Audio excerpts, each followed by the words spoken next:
Good morning, good evening, good afternoon, good night. What do we got here? Gonna get through our daily quest real fast. Take a look and see what we can do. Right now, we have the easiest quest I've ever seen. Play 25 lands. Could do that. Dog could do that. But we still want to roll it because we want to see if we can get a better reward than just 500 for it. So let's go. Womp womp womp. White or green spells. Cool. I think we can still do it. Um, we're gonna take a look at our white and green spell count. I think we can play this in ranked and do two things at once, right? We can walk and chew gum.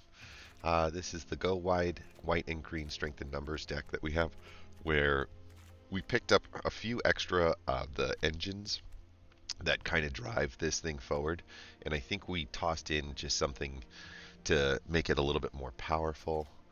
We didn't, unfortunately, have any more Gallic Readers. That's one of my favorite cards.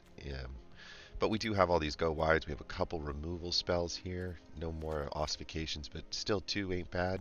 This is kind of like a card draw, and this thing is just an endless machine. I got two of these. I'm really happy about that. I got two of these. I'm really happy. Okay, you know what? We're going to get some wins. We're going in. I keep saying two of these, two of these, two of these. I should explain. Um, just looking at this deck, it's a really strange curve. Everything is in the 2-drop slot and nothing is in the 1-drop slot. The purpose of this is to consistently throw, 1-1s and 2-2s out onto the board, so you can get as wide as you can around any defense that they would possibly be able to put up, and then you're just chipping away, and you're using them as chip blockers on the way back. These are the removal sides of things that we've got. Destroy a target creature with toughness 4 or greater, and there's another side of this where you can give your own indestructible. There's not a lot of things that we're desperate to make indestructible, but this guy makes some really, really powerful 1/1s that train up as they go, so we'd like to keep him around. She also will make more tokens as you go. So between Adeline, the Torrens, and the Darlin, and the wedding announcements, we have just machines that are constantly churning out these 1/1s all the way through. So these are the targets that we would use our Valorous Stance to protect, right? Hold for Ransom is just a temporary, pause spell until round 7, and then they can spend all their mana on round 7 to unlock one creature that they probably only spent 2 or 3 mana to cast in the first place. Certainly can be a backbreaker if they're getting something back at that point, but for the most part, I think it's good. It's good enough to say call it removal. And then we're creating some human tokens. With a flashback twice, so you can get like 4 of them on the board with this for each of these cards, because you can play it and then you can play it again for 5 mana later on in the game. Catilda gives us a little bit of opportunity as a mana sink, but she gives us the human creatures you control add 1 mana of this creature's colors, which means green and white.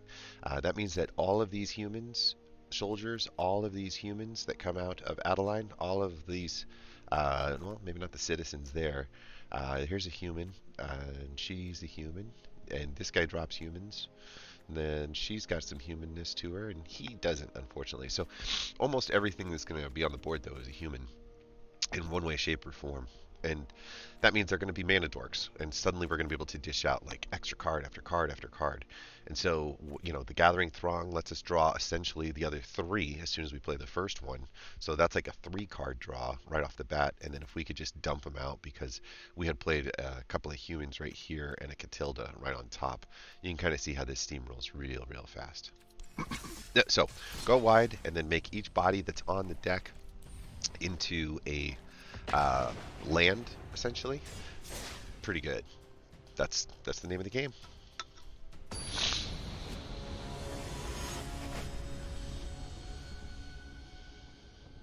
Sorry, I'm still fighting cold. The cold never ends. Okay. We can put a couple bodies out in the deck early. We've got a removal spell, and then we've got some engines. I kind of like the curve that I see right here. 1 removal spell if we need it. For the most part, I'm willing to take a little bit of hits.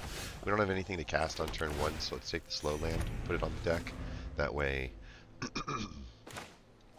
you know, we're not missing out on an opportunity to cast a spell.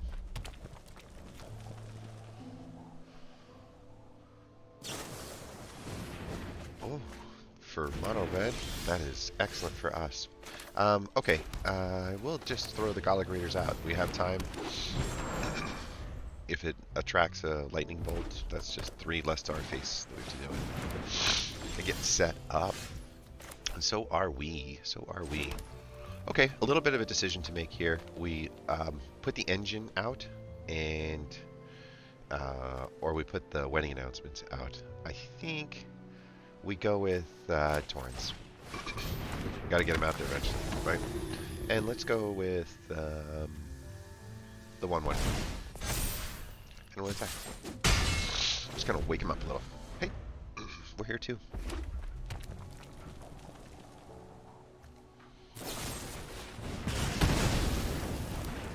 It's good. It's what we were hoping for. I know that sounds weird. It's what we were hoping for. This is actually okay. I would have rather protected that, but this is going to make life harder. Now they can't use those burn spells as removal nearly as well because this thing just keeps churning out the bodies.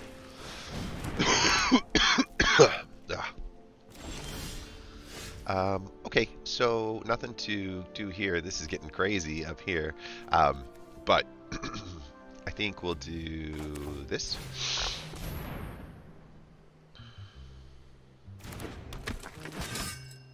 Because that's going to really help us go wide. We're going to also get a card draw because this says if you attack with 2 or more creatures, you get to draw a card. And so she makes the extra body, and the extra one's over there. So it didn't look like we had a chance to take advantage of that, but a lot of extra found value in the wedding announcements. If you can do things like toss an Adeline with just 1 guy out there, now you can get 2. Okay. I see you. I see you. Not giving us many targets to hit with our ossification, but this just got real. We're threatening to leave on the next turn. I don't think they make it.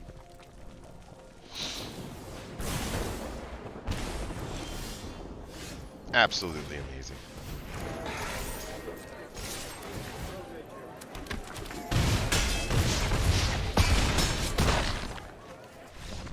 Got him. Got him, coach. I think it's our most powerful deck. Mostly because it sorry. It has all the elements built into it of the one that you get for free, but we got rid of so much filler. We just really focused on, like, you know, what are the engines and how can we make the engines grow as fast as we can go. And the engines are the cards that we saw at the end, which we doubled up compared to what they try to give you in there. And then the little filler stuff, like the little interaction pieces that you use to kind of keep the guy off you during turn 1 and turn 2, much less important to us. We were more focused on this. This is a beautiful curve. We can throw our Connoisseur out, and then we can put our Adeline out, which is going to trigger the Connoisseur over and over again, every attack. So, Le Venom Connoisseur is not an engine per se, but she does hand out the death touches, making all of our 1/1s so much more difficult to deal with. The Torrens, I think, is good, but we're going to do that probably after the wedding announcements, if I can make that happen. Okay, I'm okay with the Venom Connoisseur going away, and I would rather take the opportunity to make the token. So, he can choose to make this trade and get the most out of the Venom Connoisseur if he'd like. I didn't think he would, though, because he's trying to ramp, right? He loves ramp. Sora Akuma. Sounds like the bad guy in some kind of Tolkien adventure.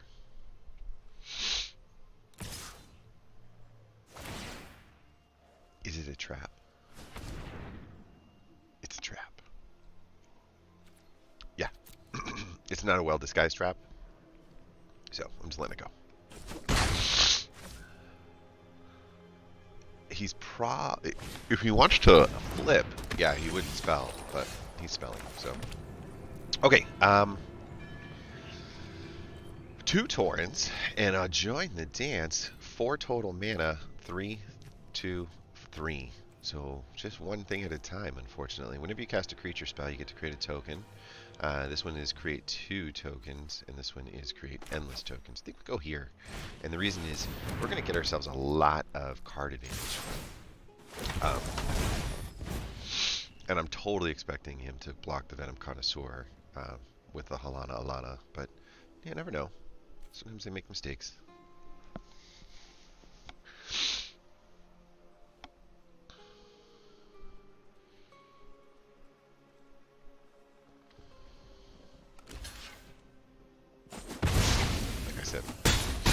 Sometimes they make mistakes.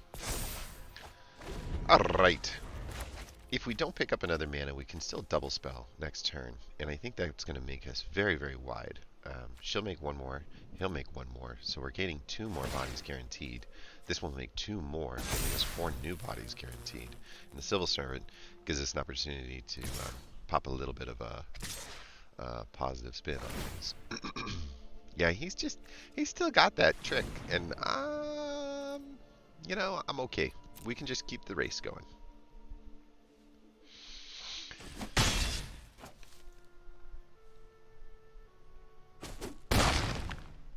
Like I said, I'm okay. Keep the race alive. 2 wolves. 2 wolves. 2 wolves. So I keep saying 2 wolves because the -3 to create 2 wolves is the best use right now for what she can do. Hold for Ransom, unfortunately, is just for creatures, and the best thing I could do would be to toss it onto Keswick. I do kind of like that because it just keeps the race lower, and it allows me to handle the Arlen before she becomes a threat, because I can threaten the damage that I need to take care of her right now. So here's what we're going to do. We're going to toss in... I think we're going to hold for Ransom the Keswick, and we're going to join the dance. Right? So we do this, we join the dance. Just keep that wide strat going. Double triggers here.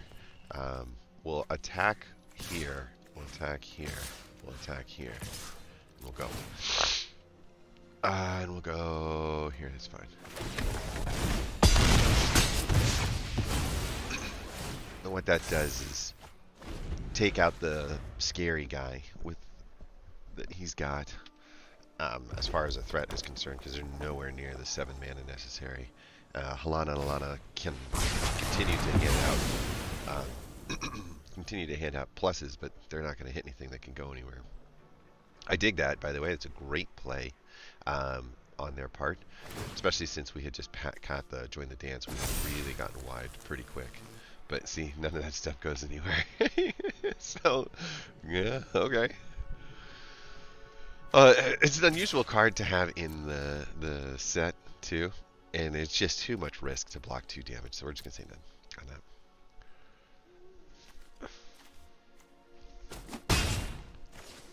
All right, so we'll still pick up 1 body from the wedding announcements. We did pick up that, so we can do a Torrens and a Civil Servant if we want a double spell, and I think we do.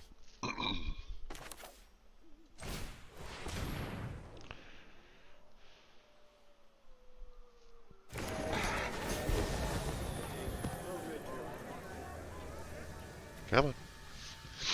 My man is reading the cards. He's got a will to live. But I mean, we're threatening 6 damage now. And then when this comes up, it'll be the 7. So there's a method to the madness that you're seeing. Reason being is we're at 6, she makes a body. That pushes in, and that's 7. So that's key. We just wanted to get the things on the deck to make sure that we had the bodies pumping up the Adeline. Adeline's just too good, man. Too good. We had a mini board sweep played against us, and it just didn't matter. Doesn't matter. And we almost got our daily reward, and we got our first ranked win. I don't think it feels like cheating, but it is neat to have a deck that doesn't depend on the draw, right? Like, we're not so like, oh my gosh, what am I going to do if I don't get the, it's okay. We can play any of these cards here to create some board presence while we wait for one of those engines to show up. And this one is a card engine in and of itself, so even if we don't, we'll be throwing out 3-1s for a while. And this is all fine by us. Really, really good decks give you so many different ways to say yes to a hand.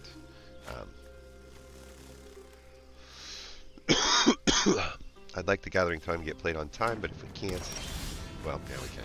So we're good. So there you go. And when I say on time, what I mean is like, okay, turn 1, we don't have anything to play. So we're missing on turn 1. We're not on time. Turn 2, I can throw a land that won't hit tapped and cast a card that the earliest I could play it is on turn 2. So that means that's on time. And then we're going to throw another fast land so that I can play a 3-mana card on turn 3, which is on time. If I throw one of these, they enter the battlefield tapped, which means that I don't have the ability to play on time. I'd have to wait one more turn for that land to untap, and it would be a 3-mana on turn 4. So it would be late. Now, once you get to turn 4, playing a 3-mana, 2-mana, it doesn't matter. We don't consider this time or on time kind of thing. Unless you're double spelling and you're just going for like mana efficiency, right? Yeah, definitely.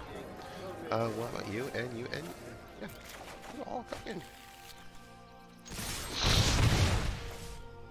in. We'll discard one of these lands because I'd much rather have bodies to throw than slow lands building up that I can't really use just anytime soon. Okay, if it was a fast land, we'd be in a better shape, but we just didn't grab a fast land. So let's just go. It's fine.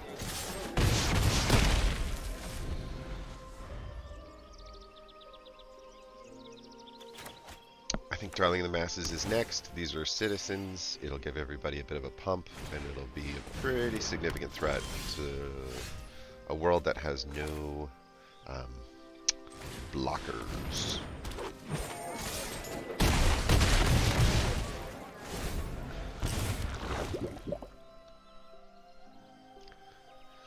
Good game, Giotto.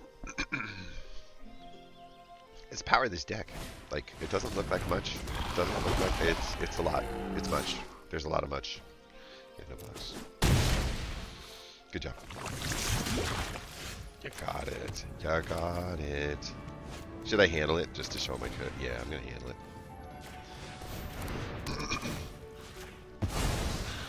Just to bother him. We can do this.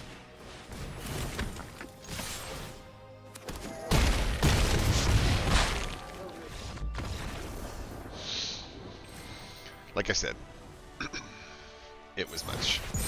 And we're ranking on up. We're almost we're halfway through silver, and I think this is the second day, maybe like even the second hour that we're really playing ranked. Not too much.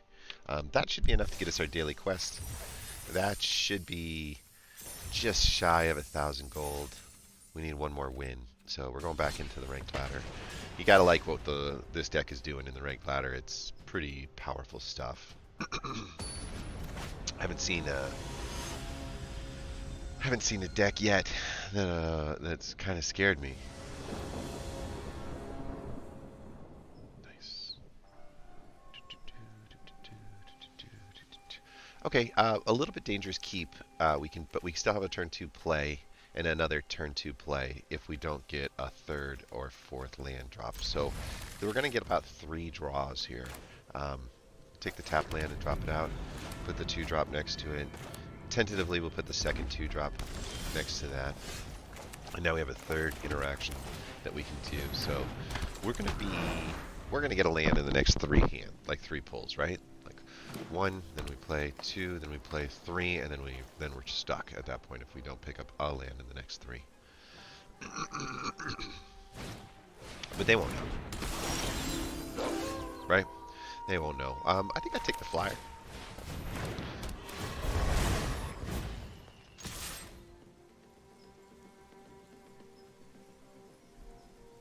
I'm fine with the trade. The Venom Connoisseur is not an integral part of what we do, and it kind of slows them down in what they're doing. Plus, we have a flyer now, and if we're facing werewolves, which this is a werewolf, right? Going over the top of it is pretty solid. All right, we did it. But this thing is scary.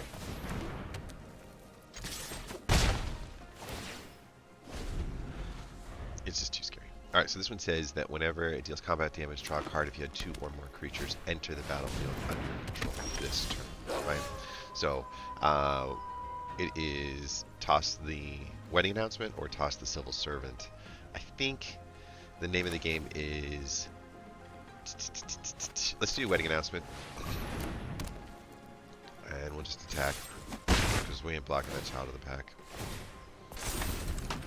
It doesn't seem like the best of turns, but there's a lot of value in what comes from the wedding announcement for the rest of the match. So, I think we're just chump block. I'm not even going to chump block the child of the pack here. I'm just going to keep it, and I'd take the damage. That's fine.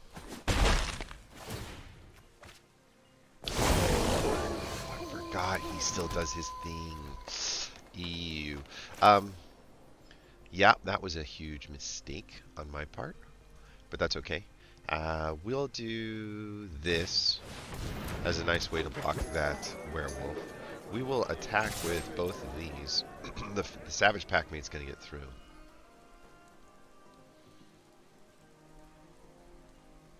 And again, this is more like an engine setup. This isn't... you know, an amazing play, but there we go. That's what we were hoping for. We needed this removal spell to take out the Savage Packmate. Just too big of a body to deal with.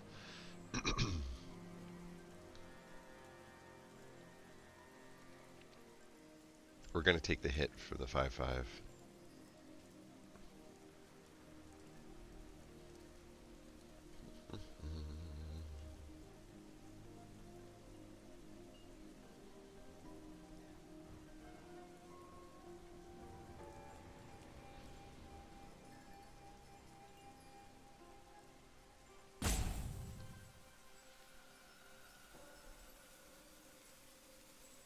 We can double spell and flip it back too.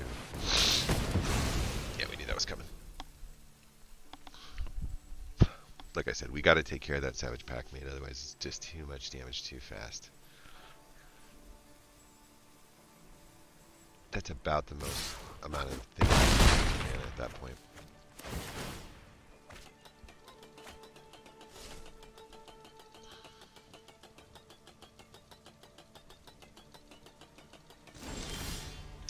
Alright. So, if we double spell, we flip it back to daytime 2, which makes this just a 2/2. We could even double block it. Keeman. Keeman. Okay. Now, if we put the Civil Servant in, we can handle the Wolf, which is a much, much better situation than 2 1/1s. So, Civil Servant hits the deck, and now the Wolf, when it attacks on the next turn, can just be a trade. I mean, he's serious. He's got himself removal. Alright, so we flipped it back to Dave by casting 2 spells on a single turn. And in order for them to get rid of it from Dave, they're going to have to do this. Now, this is scary, and this deck has been built pretty well, I can tell, because of things like the slash, right? Like, he's got the removal, he's using it correct, he's flipping it tonight, he's doing all the right stuff.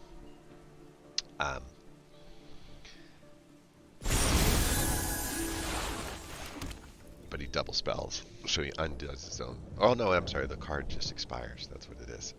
So, in this scenario, if I play these boys, they come down as 2/2s, and so we'd have 2 extra 2/2s. And in this scenario, every time one gets cast, another one gets created. So I think we do this, and then this, just to get the most out of everything, right? Why not attack, right?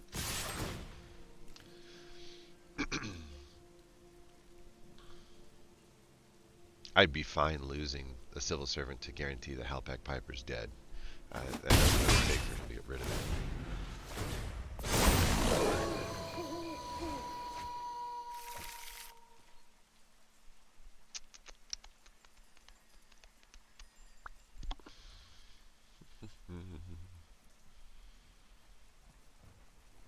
It's a scary card. It does something like give hexproof. At the beginning of combat on your turn, you get to put 2+1 counters on another target creature every single turn. It's just scary. We're going to try to get wider than we are right now. And then we're just going to have to start pushing damage around it and suffer the losses along the way.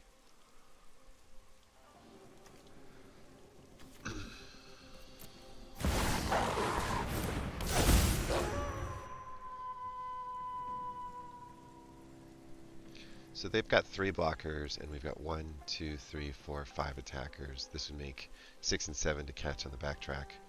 We cannot let them attack and come in.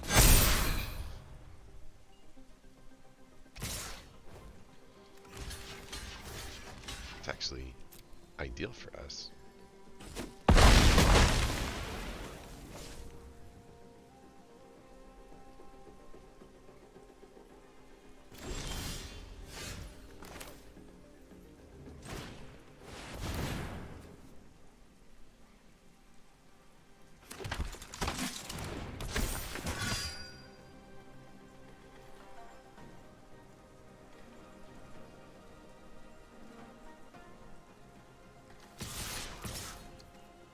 Do I want to do that?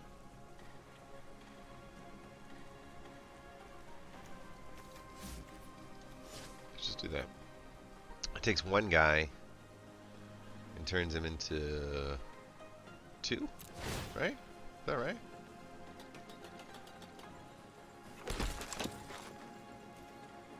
It takes 1 guy, turns him into 2, and then it goes back down to 1. And then I still sneak in the 2 damage, and I just get him that much closer to getting gone, right? But what's cool is this guy can train, I think.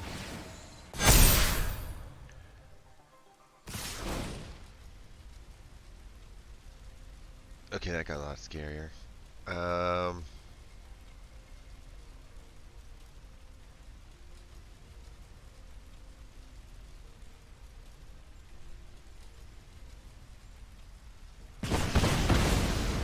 That was a huge mistake. Okay. We're just chumping. So we're just going to lose our... Wait a minute. That's it. Good game. Good game. We don't have the blockers. That got big. That got out of hand.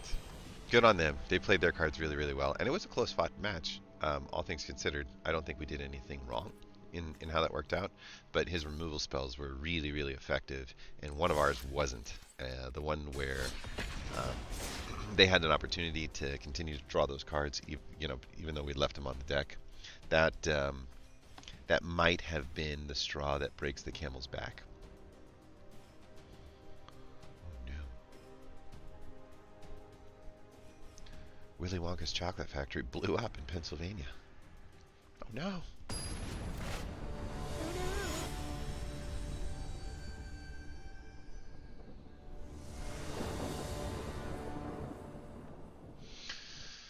Ooh, unlucky. We're not going to be able to keep that hand. There just wasn't 2 colors of mana in it. We will be able to keep this one. We've got removal, little guy, bigger guy. I think we can just get rid of this removal. Let's go. So we need a mana, preferably a white mana, because I'd rather put this thing down first. Depending on what we see, depending on if we think we're going to get a lot of removal. I'm not so sure that the Civil Servant, by the way, is our best card in here. It's a 2/3 for 2, which is good. That's a good body. I do like playing it, but I'm not sure there's any synergy with the rest of the deck. Okay, so we're definitely not using our removal spell on a 1/1. And you're not supposed to play out your mana before your attack, but I sometimes do when they don't have any mana left to spend. So essentially, what's on the boards is what's on the board, and at that point, I'll do it. So like right now, if he wants to cast his spell beforehand, it makes the perfect sense to me, right? Now this is like something like she gets a +1 every time something on my side dies, and yeah, we're treating these dudes like they're pretty expendable. So might as well take that out of there and thank them for the human.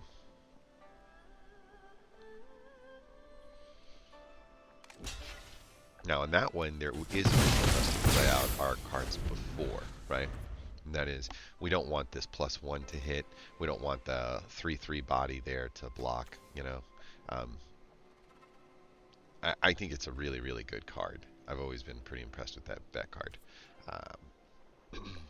You essentially can cast it, and with an attack spell, you spend 4 mana to create a 4/4 on turn 4, and then I think you get another human too, right? Each opponent, just each opponent. Okay. Okay, so it's one of these two cards just for mana efficiency. If we don't get the extra white pip, because we've got 2 green and 1 white capable, or able, so if we don't get the extra white, Adeline doesn't get played and we play the wedding announcement. If we do get it, then we're playing the Adeline for sure. And we reserve the right to change our mind later. That's good for us. We've got a better board stance. So the more they want to use their mana on things that aren't going to improve their board stance, the more time they're affording us on our side of the equation. Hopeful Initiate does train, but only when attacking with another creature that has greater power or toughness than it. What that means is when you cast a 1/1 next to it, it doesn't train. So at this point right now, this is just, you get an extra life back one at a time kind of thing. Yeah. Alright, we're hoping for that white mana. Hoping. And yeah, that's fine. You did it. You blooded me. We've been blooded. There is a card draw for attacking with 2. So essentially, if we attack in here, aren't you fun? So our Silver Servant's going to die, actually. All they have to do is get rid of a card, and then they get to kill a creature on our end. So that's pretty good. Pretty good. Unfortunately, we're not going to be able to attack 3 at once. We didn't get the white pip, so we're going to cast the Gathering Throng and use it like a card draw and just gather in the Throng. We are down low enough in our hand that, you know, we don't even have to attack. I think that's fine, by the way. I'll take the Launch Veteran trade. Just prevent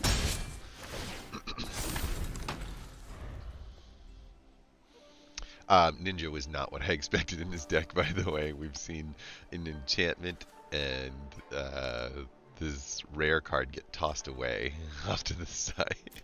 Like somebody experimenting with a Ninja deck that they just did and an enchantment flyer, the blue Azorius flyer deck that they give you. Trying to come up with something that, you know, lives in the white, or the black and white side of those 2 cards, the Azorius side. Not Azorius, Orzhov side. Yeah, I'm trying to look cool. This ain't working. Okay, we're still stuck, but I like this because essentially what it's going to do is turn everybody into a mana dork, which means that now we can really start to spell. By that becoming a mana dork, she can hit the deck, and then I am A-okay with the trade. This is 2 people attacking. That should flip the wedding announcement to say that if you attack 2 or more creatures this turn, you draw a card. I think getting rid of their healing engine is a very, very worthwhile trade.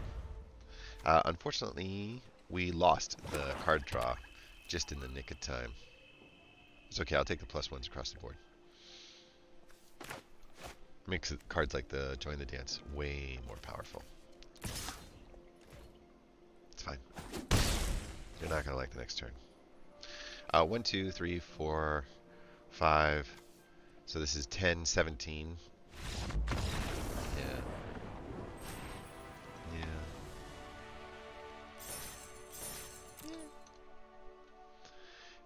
They had a cool trick with their ninja, but we just went really, really fast on the go wide situation.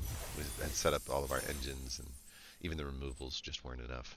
All right, let's do something. We got to 1,000 gold, and when you do that, it's time to spend it. Because what good is gold if it's not turning into cards, right? We're turning them into cards. So, we got the monster manual last time, which we didn't put into any decks. We got this thing that switches the toughness with the power and an old Rustine, and we used them to spice up our mill deck a little bit. Other cards of note that showed up in here was we could use the Horde Robber to actually ramp us. It's a really good defender. This is a great card, actually. It doesn't seem like it at first, but when you play with it, you're like, oh wow, I can stop their 2-drop and then ramp up to a 4-drop on the next turn. Kind of skip over the 3-drop slot. Really put some pressure on them. At the beginning of combat on your turn, if you control 3 or more creatures that have power and toughness greater, then you get to transform this into a 2/6 instead of a 1/5. The only reason why this card's great, or that card's good, is this card here. So, but I do like Catapult Fodder, and it's one of the things that we should consider sticking into our deck. Before we leave the deck, let's go take a look at that Cemetery Geist deck and see if there's some things we can add to it after kind of taking a second look. So, what we're focusing on in this is not the flipping of the toughness. Instead, it is the pulling things out of the graveyard. And we're using our 2 Gix commands that we've picked up as like Board Sweeper or removal spells in order, and we can even remove things on our side when we do like the kill everything with 2 or less. And that will make our Necrosquitos much bigger. That will give us the triggers on a lot of stuff. It'll put some of our things into the graveyard, making our Sticky Fingers bigger. And it'll even trigger our, well, it'll kill our Brand unless we pump it somehow. And I don't see any way to do that. That's okay though. I like it. In and out of the graveyard all the time. Like that card in this deck. Wish I had another, but I don't. This is a cool deck. It's going to hit them on all different sides at all different times. I think that I totally dig that deck. Vrans Braids had the... Yeah, like kill it, bring it back, death triggers, right? We're really leaning on the death triggers. The Gix's command here, I think, is better than that. We have a Kaya, which we have yet to play, and I think we have an extra Steel Seraph now, if I'm not mistaken. And so we can lose something like...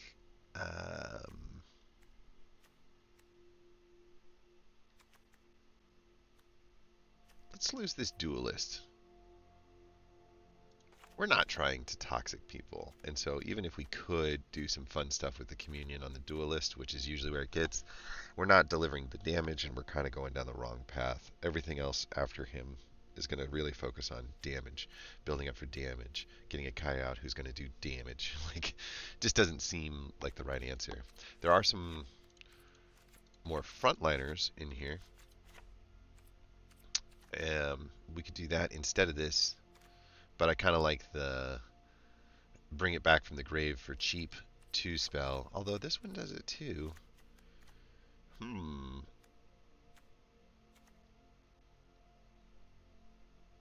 I kind of want to punch as well. I think this is it. I think we're getting rid of the artifact. Because, like, what are you doing? Yeah, I get it that it would give us +1 in Vigilance, but I'd rather be able to pull some more out of the graveyard and then watch it die again in order to get as many Vrand triggers as possible. Mana efficiency-wise, this is the best. This thing returns at least a creature, making more Vrand threats possible, so we really want to like shuttle these bodies in. This looks like 5, but it's actually 10 triggers. That's I mean, that's game in a weird way. You could just cycle 1-drops into Meat Grinder and watch Vrand kill him. That would be a fun game. That would be a cool deck. Oh my gosh. You just get your brand out there, or everything that has death triggers, like the Elias Korra, And then you just run one drops that have like rebirth in them somehow. That's pretty cool. Okay, we'll come back to that idea on the other one. Okay, so the monster manual is the only thing that we're sort of leaving behind and not putting in. And the idea behind that one is you get to put more cards into the graveyard as part of the mill, and then you put a creature card from your hand onto the battlefield for 2. You can do that every turn, and because it's an artifact, it kind of sits on the side, so it's not nearly as scary as the other 4-drop in the Wolves deck that does something very similar. We're going to resign, say okay, and we're going to spend 1,000, and we're going in. Cool. So the equipment deck for the latest set is available to us. What the equipment deck does is have a feature on it called For Moradin, which gives you a 2/2 every time you cast the equipment. So you get to avoid the cost of having to equip the creature, and you get an opportunity to immediately just guarantee that it's going to get utilized. You're not going to spend the mana on something that never finds its way, across the line. I can't guarantee that they could use a removal spell on it, but even if it attracts a removal spell, you're just losing the 2/2. The equipment's still there. You've got another, place for the equipment. You can put it on there just like before. So, at the worst cases, what they're doing is turning your equipment into what it used to be for every piece of equipment. Triskaidekaphile, man, they are doing everything they can to give us a Triskaidekaphile, and I just won't do it. Not gonna happen. Jordan. Jor Kadeen, first Gold Warden, just essentially functions well in decks where there are a lot of equipped creatures, right? So the 4 Moradin cards are great because you're getting that equipped creature every single time that you cast it. And then Nahiri the Unforgiven is the rare, the what's it called? Mythic 20% chance that we get that. I definitely like that idea as a neat way for us to expand our set. We really need something in the white-red category. We don't have much in that color combo as it stands right now. Finally, we have Wandering, which is the herd migration, which really leans on the domain side of things. If you're looking at 5-color decks, you cast herd migration for 7 mana, and it creates a 3/3 green beast for each basic land type among the lands that you control. So you could get essentially 5 3/3s on the board for 7 mana, which is excellent. But more often than not, you're going to be casting it for 4. Or maybe even 3. If you're getting 3 3/3s for 7 mana, it's okay. It's good, but it's not great. And 4 is like just barely good. Like, it's like 3 and 4 doesn't change quite as much as you would think. The reason why we would take the Wandering, though, is there is the Silverback Elder Mythic that's in there that says whenever you cast a creature spell, you get to destroy an artifact or an enchantment on their side. Look at the top 5 cards of your library and put a land card among them onto the battlefield tapped. Or you can just get to gain 4 life. So really difficult to win once the Silverback Elder gets on the deck. It's got 3 green pips and a total cost of 5.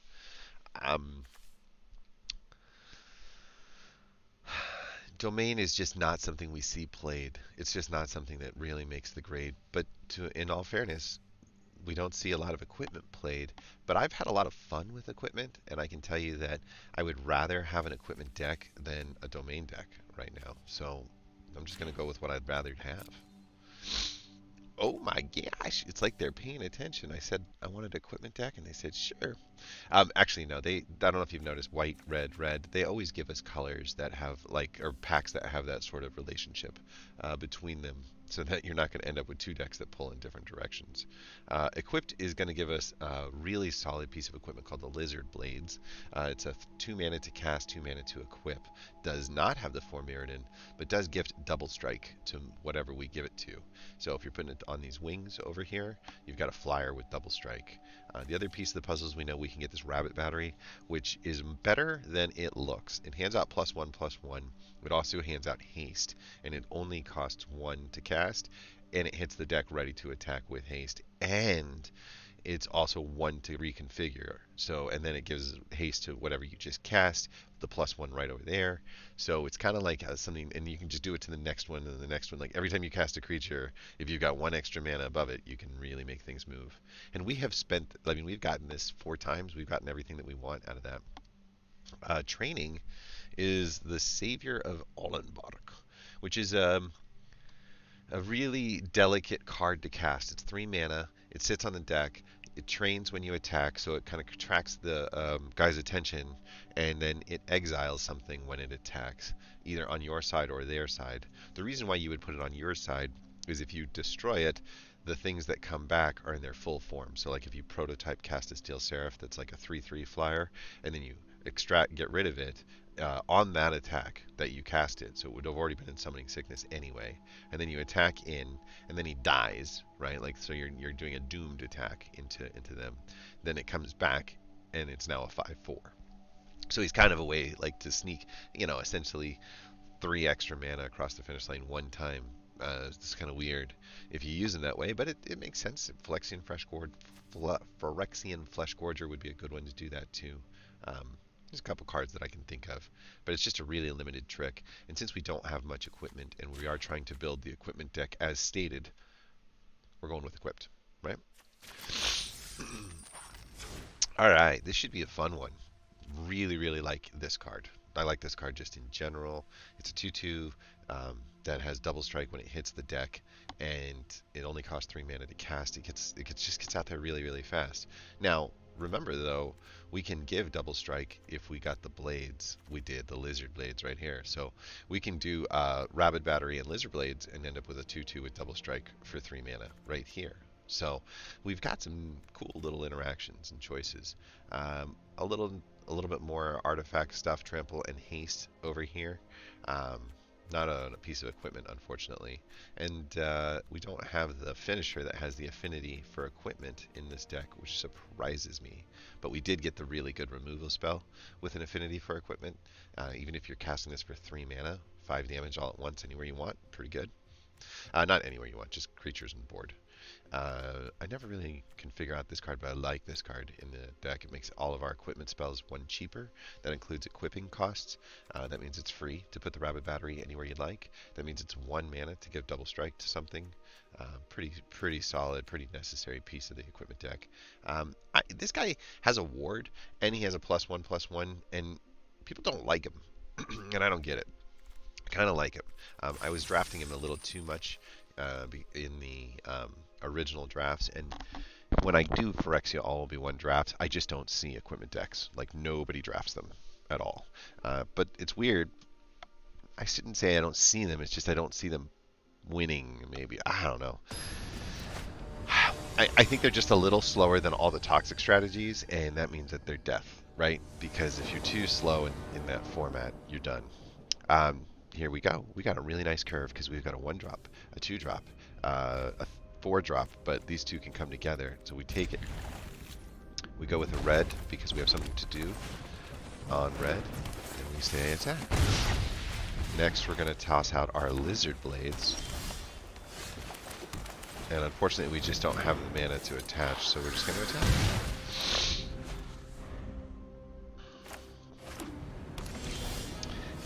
We can cast a tapped land. Since we don't have anything to cast, we can attach to our lizard blades, turning that into an attack.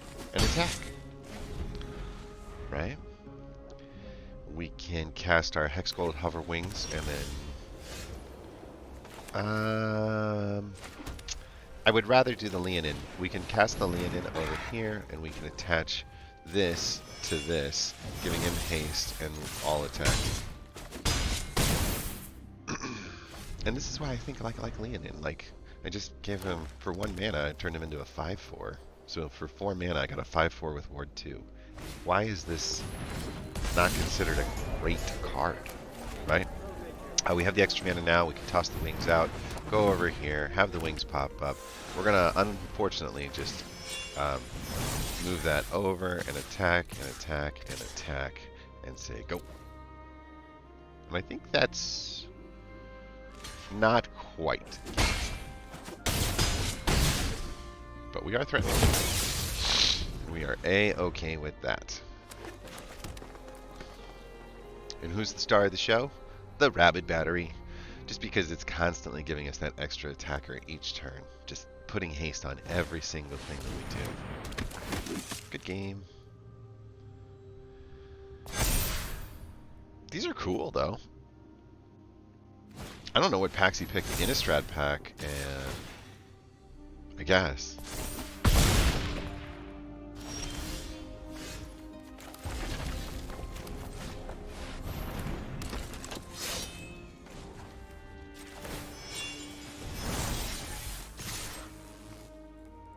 Yeah.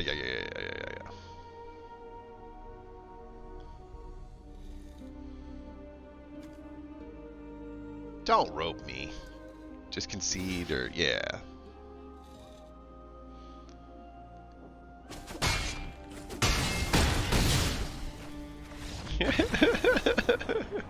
So this is what I mean by it would be fun to build an equipment deck, and the rabbit battery is really worth it. It's really, really good. I think the rabbit battery actually is something that we should consider in our red deck. I know almost everything has some kind of form of what's it called? Um, Haste built into it, but it's still something to look at and see. Urg Spawn of Turgs powers equal to the number of land cards in your graveyard. At the beginning of your upkeep, surveil 1. You can sacrifice a land card and boost it while also gaining 2 life. If you say so. I don't know. Oh, cool. Nice uncommon when they get corrupted, gains double strike. So for 5 mana, you get a 4/4 double striker. Or 6 mana, I should say. 6 mana.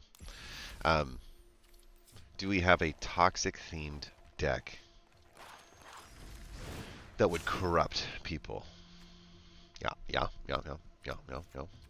We might as well add a second Apostle of Invasion to it, and maybe consider removing Whispers of the Dross.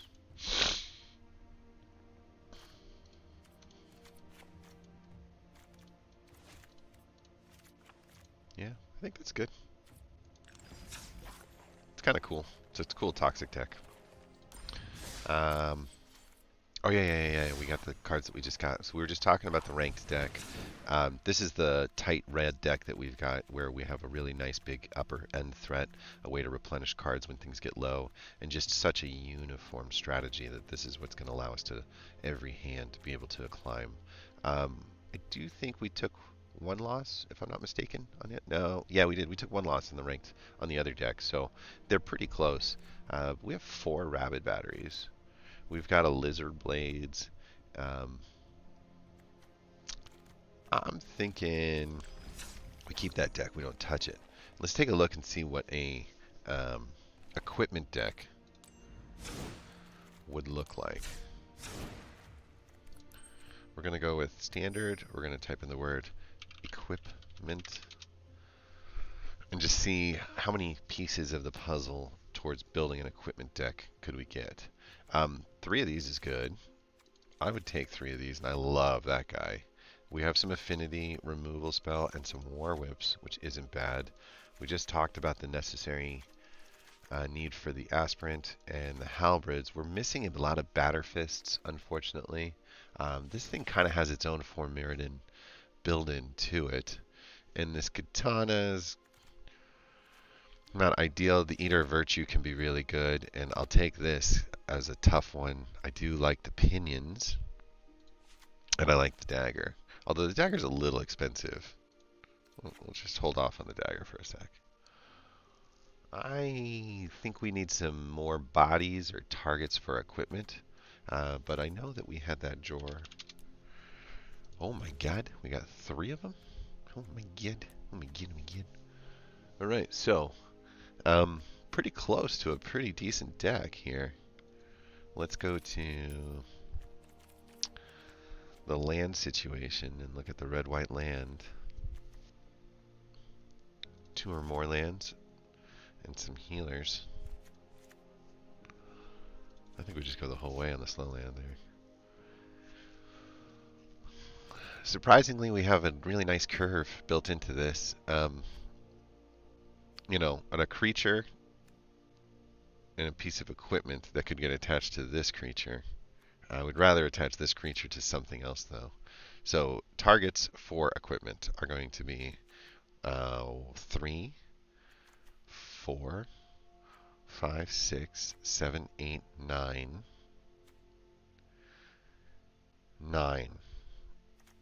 maybe we need...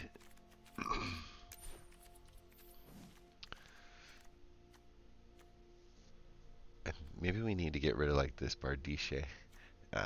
For 5 mana, getting a 3/1 with Vigilance, or I'm sorry, a 4/1 with, or 4/3 with Vigilance, doesn't quite make it a good combo. Oh, you know what though? You know what we should do? We should actually put the Double Striker in because he's an excellent, character for equipment, and so is the Incisor Glider. A nice flower. This one's also a great attachment for equipment. Although I'm not sure we get anything out of it. Each angel you control enters the battlefield with an additional 1. And then you can turn her into a mana dork, but only to cast angels. Yeah, she doesn't have a lot of cross synergy. Oh, what are you? You're a cat? No, you're a fox. You ain't no cat. So an artifact, a creature, gets +1, does some shenanigans in the graveyard, can definitely be a useful component for what we're trying to accomplish. The other option would be Michiko's Reign of Truth gives us a +1 for each artifact or enchantment, and we have got artifacts coming out of our ears in this deck. We really like that card. I'm going to do this and consider one more of this for this. And I would like to add the removal number and take out the crowbar. That gives us the ability to handle, anything with 5 damage to kill, remove, including planeswalkers, the ability to make cats later on as a mana sink, which as an engine, really good targets, evasive or difficult to deal with for pieces of equipment that we're going to toss onto it. Gets pluses for every piece of equipment that's tossed onto things. I think this looks good. Is there enough win cons in this deck? I don't know. Equip for the win? Question mark? Equip for the win? We have no idea. But it would be a fun deck to play. It's just something to flash together. And I think that, we can do a little bit more rank grinding. So we're not going to be playing like the equip for the win on the rank grind kind of piece just because it'll be frustrating if we go backwards. I think we just go for the faster game strategy and play some of the mono red and drive the score up as much as we can. We're going Sacramento Kings here. No 1-drop, but we do have great 3-drops. Considering that we're in silver still, I think we just keep it.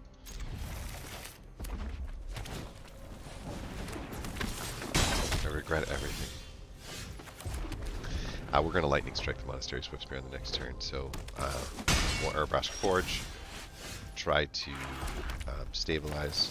It's more important to get rid of that thing than it is to get it out on the board. Now, if we don't get... Yeah, I was going to say, if we don't get that, we'll go this way instead. And I'm just going to go next. I'd rather get the +1 as opposed to getting the 1 extra damage in.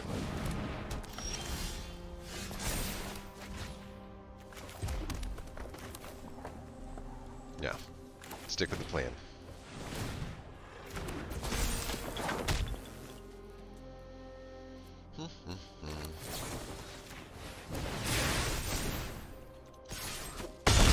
There you go.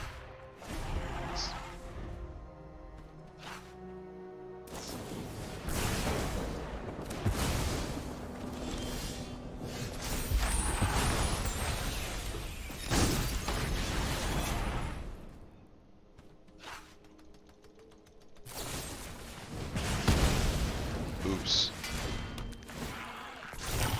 That was the card that he needed to get rid of the forge, and he just got rid of the wrong thing.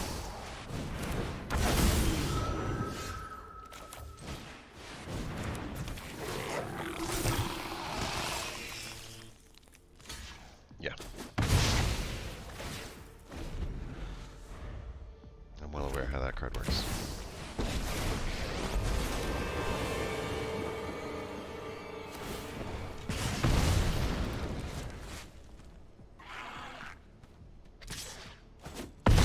Ouch.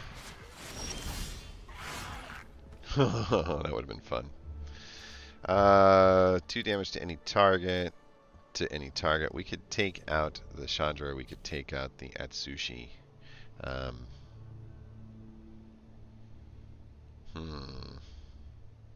Part of me thinks we just deliver damage straight to face. Right?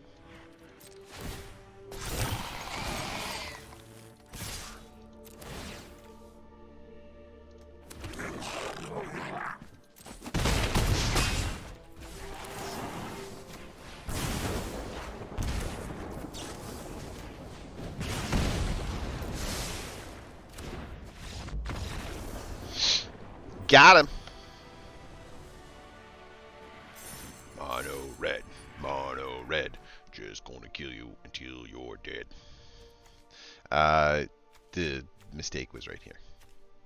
You take 2 turns to not affect the board, and granted, you're going to be adding +1/+1 for each attack, right? So you're adding +2 times 2, adding +4 to turn 3 attack, but you took off 2 turns too. So you're not getting the return on investment back in the speed that you need. And yeah, you get a couple face burn cards and it's game over. He would have killed me though if I didn't kill him at that point. So it was a good draw that saved our lives. Thank you, Scheffler. I know I am mad at you like only on Monday through Sunday, okay? But any other day, appreciate shuffles like that. Daltonian Leo. Okay, we got some 1-drops. We got a 2-drop. We got a 3-drop. We got 2 mana. We gaming. Haha! We got the 3-drop. Now we just need the mana.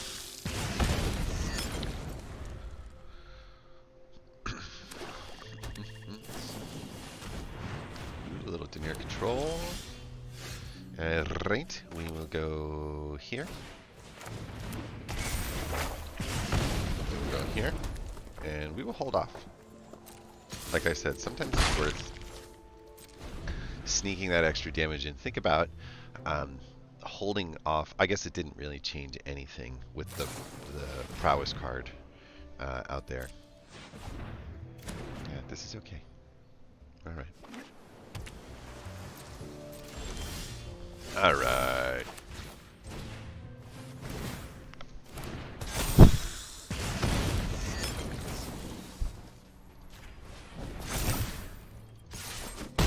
Our little Voldarians are getting stronger.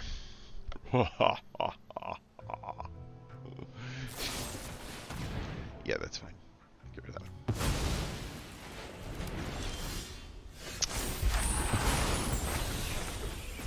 We did put land in his hand, right?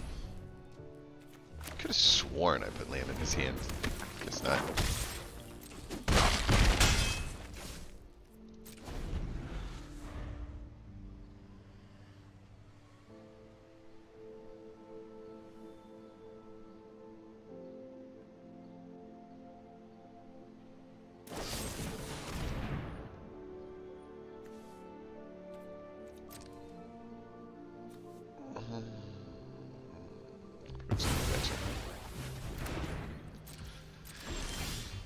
We got a land! Okay, lightning to the face is 3, adds 1 up here, which is 4, turns this to 4, and we hit for 7. Not enough. We squee, and we create the extra body, and so when the next Verasco ball hits, or whatever the case, we don't have to worry about what we're sacrificing, because we have the 1/1 to get rid of. I think the go wide at this point in the game, he hasn't played a single thing on the board here. Is the best strategy.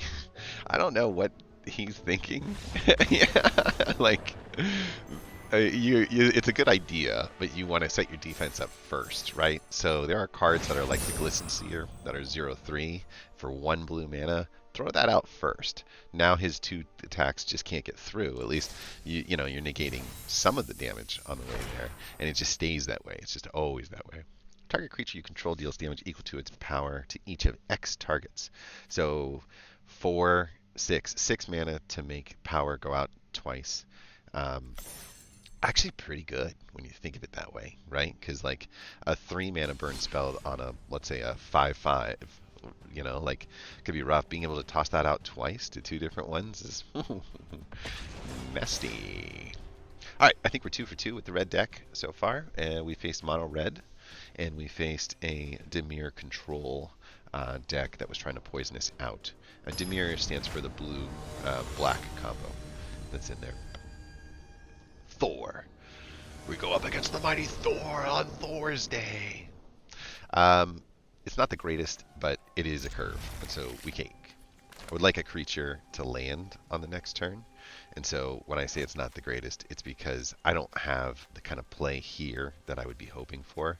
If I play the Impulse, I won't have any other mana to cast until the following turn, but I still think that's probably the right answer. So we're going to go turn 1 Kamano with the realization that we're risking the +1 on the next turn. Because if we just don't get it, we don't get it. So we take the risk, hope there's a land card and something that we can play. Unfortunately, there wasn't. But we will play both of these cards next and feel pretty solid, right? We didn't miss the +1. But we didn't miss the Forge.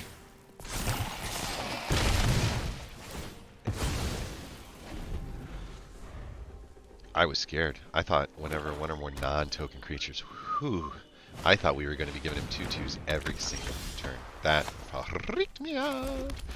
We got to get our Forge strong fast. Best way I know how to do it. Block the most amount of damage.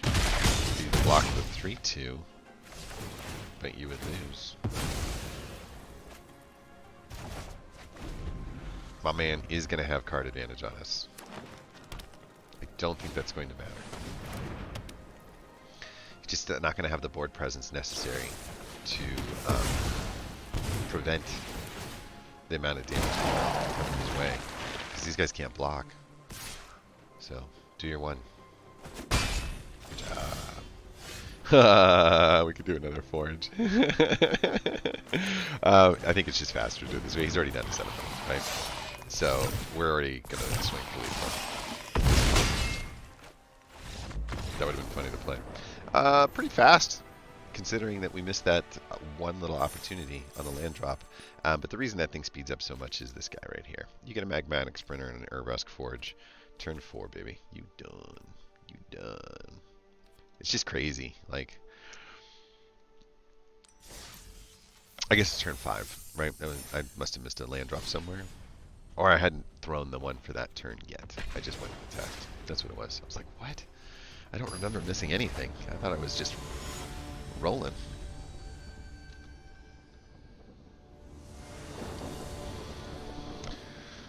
Okay. You don't say no to this. We definitely have something to do on turn 1, and worst case scenarios, we have something to do on turn 2.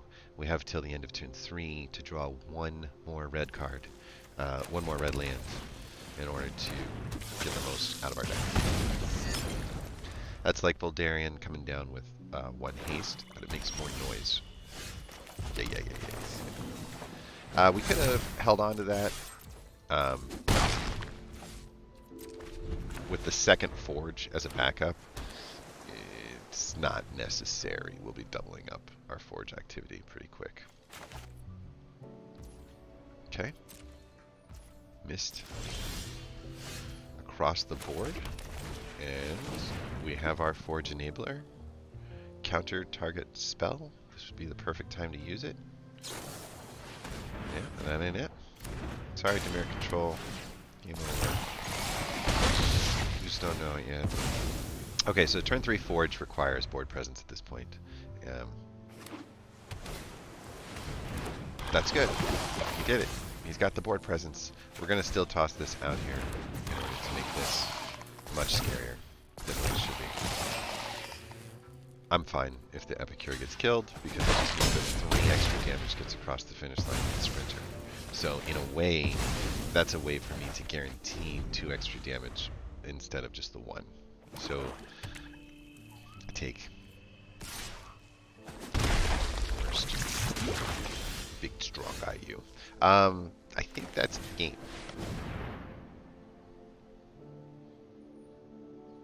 We use our trick. Oh, not game. He says enough of that. Oh no, that's not good. Don't do that. You're gonna need those cards. I mean, I guess you gotta survive, right? What are you gonna do? Okay, let's go like this.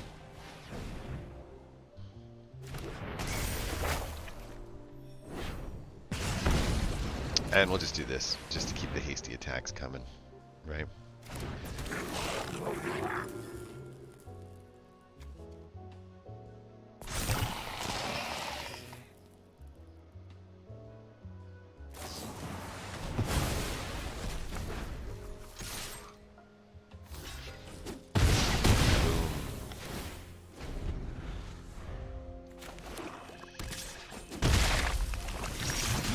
I think that's game.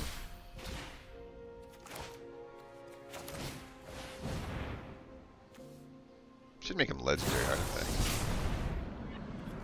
Okay. What'd you say? Gonna do that? I do that to you.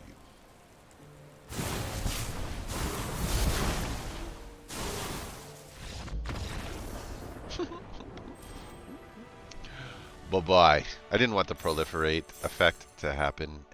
That creature right here, when the proliferate on that card, because it was 3 or less on his removal spell. What does it say? Proliferate. If that spell's mana value is 3 or less, you get to proliferate. The proliferation on the Corpse Puppet creates a 3/3 legendary colorless Phyrexian Golem. Right? So I didn't want to deal with the Golem, so I could use the burn spell right at that moment to take out the 3/3, so that he didn't have the ability to survive the next attack. It was just a way to like preserve lethal. I didn't think I was going to die, but it's most efficient way of doing it. Against all odds, actually, believe it or not, goes in our equipment deck. You can exile target artifact or creature you control and then return it to the battlefield under its owner's control, which is you. The reason you do that is because they have a piece of equipment, you have a piece of equipment that is in lockdown, hold for ransom, ossification, something along those lines. Being able to take it away and then bring it back, and then getting the enter the battlefield trigger and create a new 2/2 and have it ready to attack is just so good. It's almost like a 2-for-1. And then return target artifact or creature card with mana value 3 or less from your graveyard to the battlefield. Another, Halberd or even like a Lizard Blades, like you can get something that, as long as it's got an artifact or a creature piece, which almost everything in the artifact deck does, right back onto the battlefield again. And if it's ready to attack, maybe because of a rabid battery or something like that, this is just like an insane reset on the entire deck. So let's go to Equip for the Win, and let's look up Against All Odds. And we have 3 copies of this. This is way more powerful for us than having like a Bardij, or even like, I kind of want the bodies down here in the 2 mana category.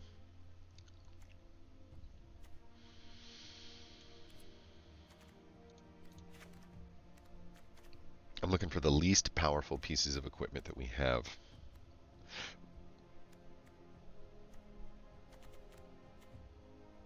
It's all pretty good after that. I guess the pinions, huh? Pinions would go really good on Jorkadine, though.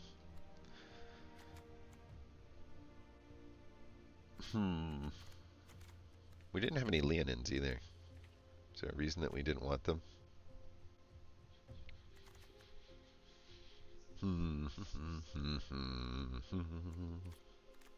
I guess this. It is a cat, though. And I kind of like the cat synergy with Kembra. This is not, but it comes in with keywords that make some of our equipment really, really scary.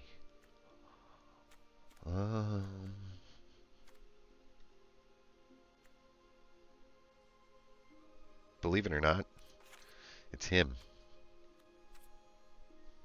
We have a nice low curve. We could come down on the land. You back in, Jor. We can go down one on the slow land. There we go. We made that deck a lot more interesting right there. Thank you, Jan. Let's just play it. Might as well. Let's have some fun. I think this is probably worthy. It looks like a good setup. And let's put it this way. I haven't found a lot of must-have cards in the equipment deck that we're missing out of this.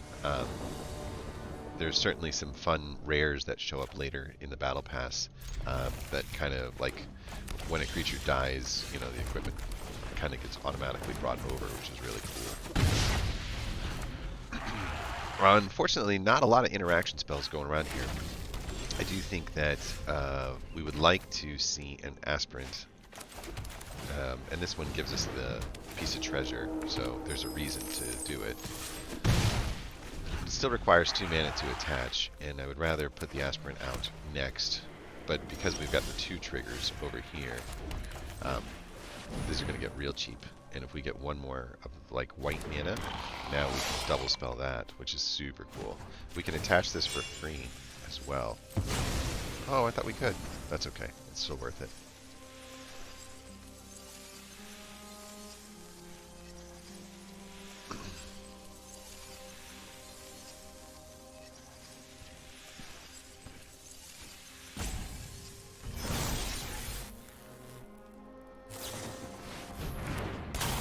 I dig it. I dig it. Good play. Blue-white Phyrexian Artifact deck. One of my favorite ones to play with when the set first came out. It's got all these really cool knick-knacky triggers like that you just witnessed right there. They can really make things fun. We got the exact thing we were looking for, and unfortunately, that is bad news for opponent. We now have two strikers that are going to hit the deck.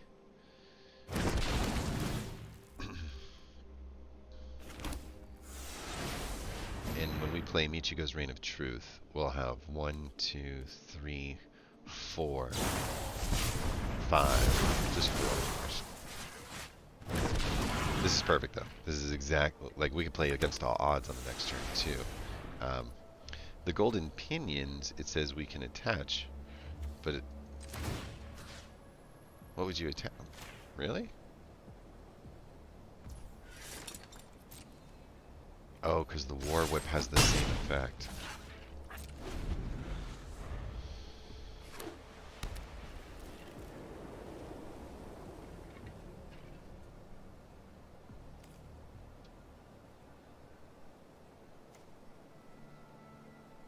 We're waiting until we lose a creature card into the graveyard here. We don't have anything yet.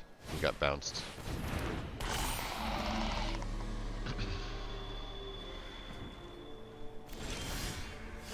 Okay. Cheap Lion Slash comes out, and we can... It says exile target card from a graveyard, and if it was a permanent, and we don't have any permanents in anybody's graveyard, unfortunately. So I still think that we're going to do this. But instead of spending the reconfigure charge yet, we're going to do this. We're going to stick it here. We're going to also configure this to here.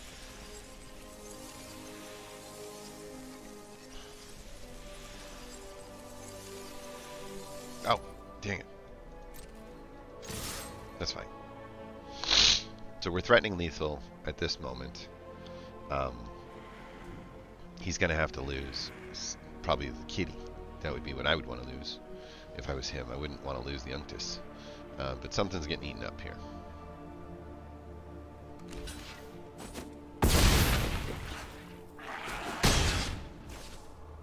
Turn.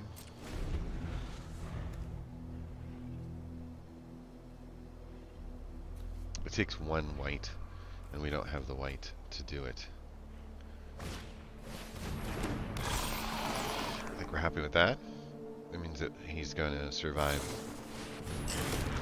just the next attack, unfortunately.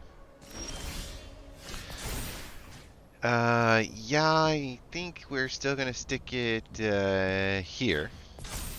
And I think we are going to do... Return a target artifact or creature card mana value from your graveyard, unfortunately. Yeah, right. We can reconfigure this, right? But it doesn't do us much good. But we can do this, and we can exile a target card from a graveyard, right? And we can, I think, throw this out. And then put it on this. And now that gives us a little bit more to attack with.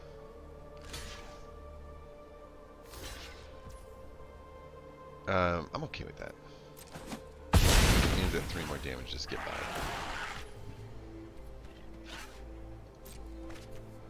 What can you do?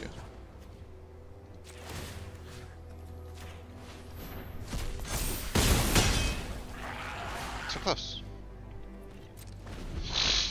That was just mean, right? Like, we have to admit, that was just mean. The first striker took out his guy. We exiled the guy out of the graveyard, and then we used it to go plus with the Lion Slash. That was pretty mean.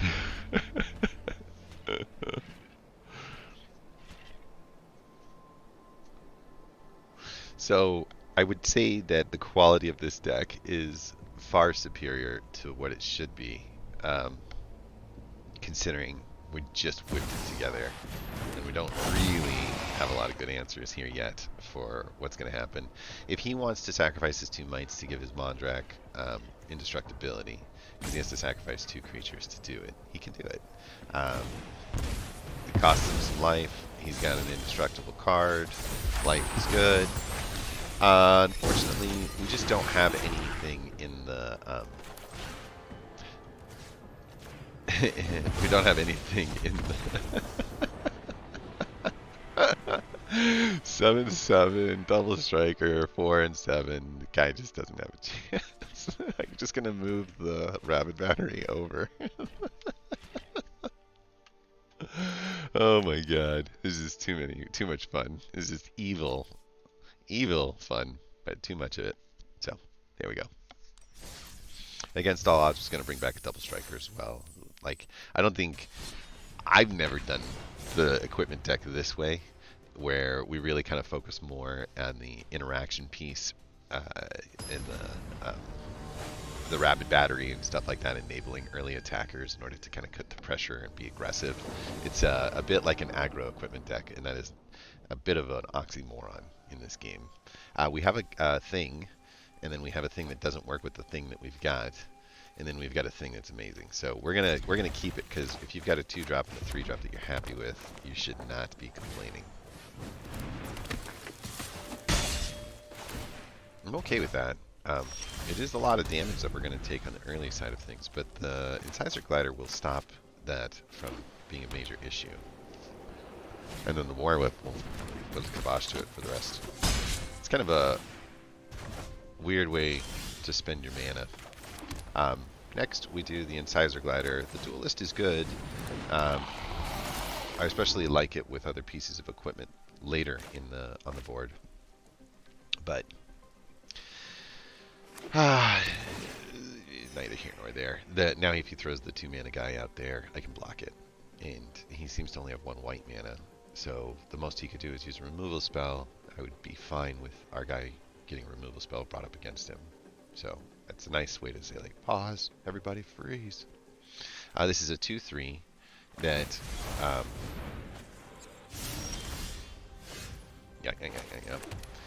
I think my better answer is to get these 2 creatures out onto the deck. Does that make sense? I just like the idea of being a little bit wider and kind of capturing back some of the damage that's being done.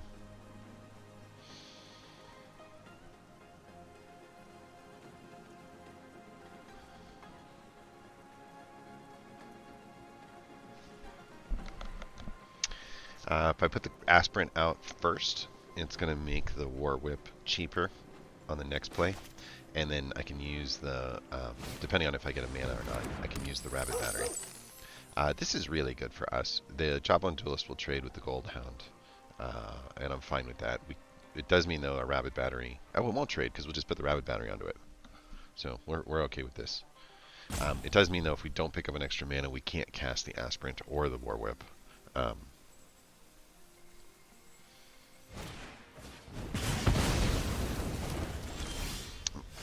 But we got this, so we're okay.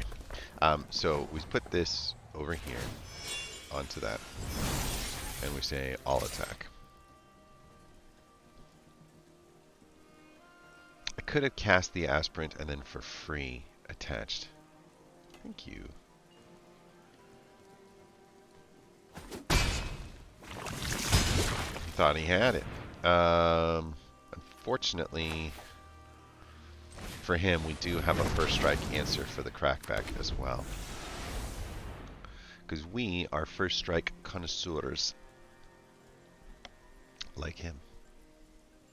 We have 4 mana.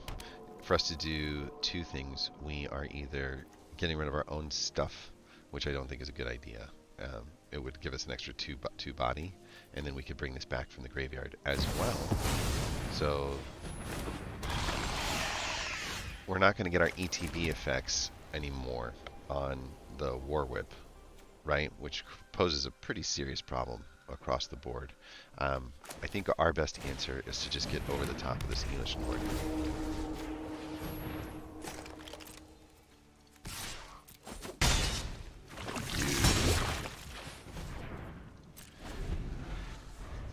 So the War Whip, surprisingly enough, is going to be a decent blocker, but we wouldn't block against Elish Norn necessarily. You know, we do need to recognize the fact, though, that, like,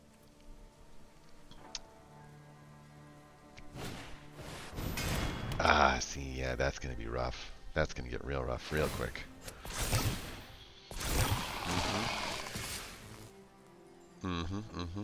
Actually, no, it's not going to be rough at all, because the War Whip will just kill whatever that forge makes. We are in A-OK shape. I think we're just going next, and we're just attacking with this. And then I think we're doing this.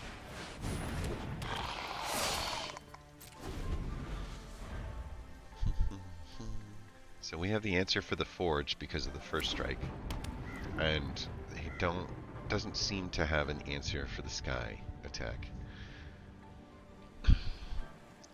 We're doing 4 damage a turn, so he's got a 2-turn clock, both with the toxic, because we're doing 2 toxic a turn as well, and with the damage on there.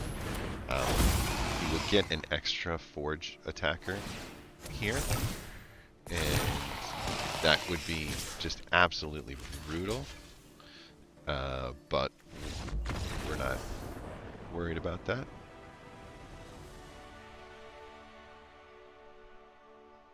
It's a cool, I get the win con, like I see it. What we're doing here is we're doubling up what the forge puts out. It's just a little bit slower if you don't pick that forge up on turn 3. Really, it's not until like turn 6 or 7. Like, I would rather just have the pummeler. You know what I mean? Having a first striker on the deck to deal with what's going on there too with the forge is an important piece. The last choice we were going to do was take the War Whip and attach it to the aspirant in order to have 2 first strikers, just negating essentially everything but the 4 damage. Cool. Turn 1, turn 2, turn 3, like lots of fun stuff. So we're going to go with the fast land first, and then we'll, if we don't pick up a land on the draw, we'll throw a Rabid Battery on the second time and attach a Rabid Battery to a Rabid Battery. There's no reason to do that, actually. It's just one thing to do. All right.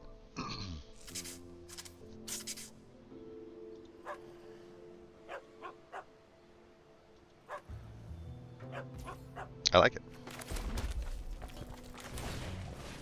Hello. Pretty good. I mean, nice. Okay, we can go fast now, which means um, just get the lizard blades out. Unfortunately, we don't have the capability to attach them.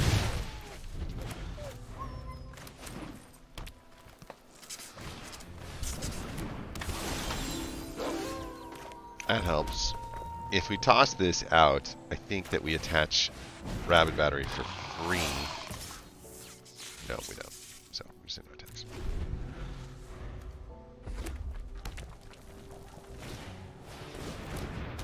Nothing is free in this world.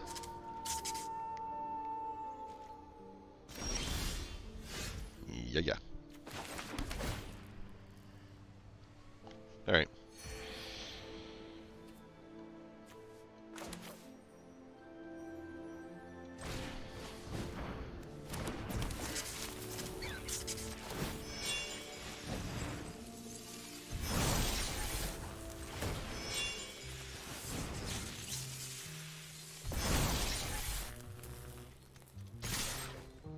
Let's go. That's mana efficiency right there, baby. Okay, swinging for 7, and they're like, yeah, no problem. I can take a 2-turn clock. I got him.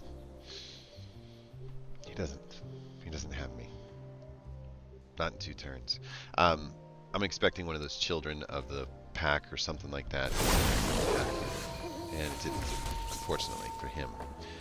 Nothing in the graveyard yet, but there's no reason not to cast one of these two, and I think this one is probably the one that has the better chance.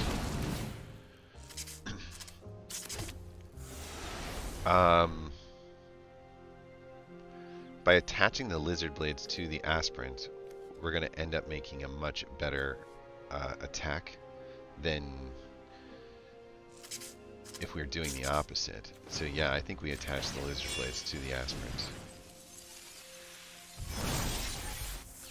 And I don't think we can double attach that, can we? I want to see. We can. Okay, so a double strike 4/5 is going to swing for 8. And it would have deleted both of his creatures if he decided to block. If I block with the War Whip, I can block either one of those creatures. It will kill me. It'll be a trade, but it's a trade worth having.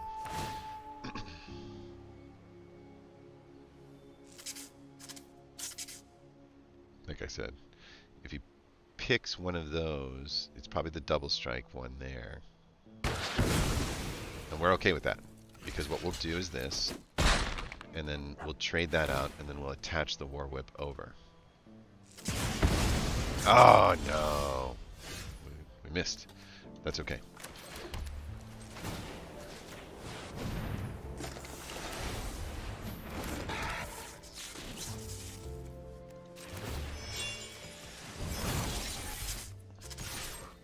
Let's go.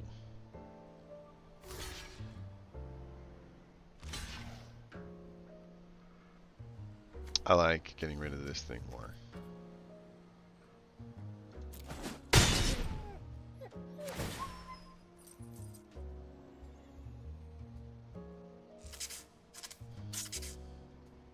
Do it.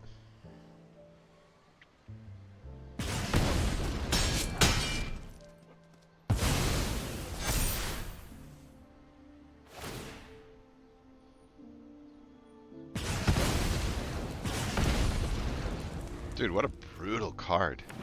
The Ill-Tempered Loner is busted.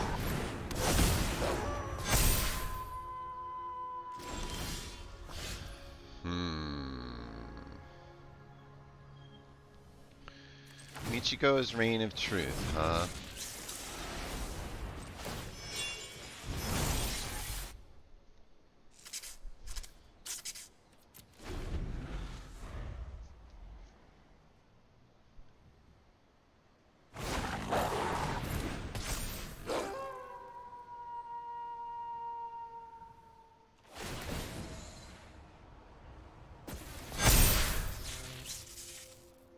Hmm.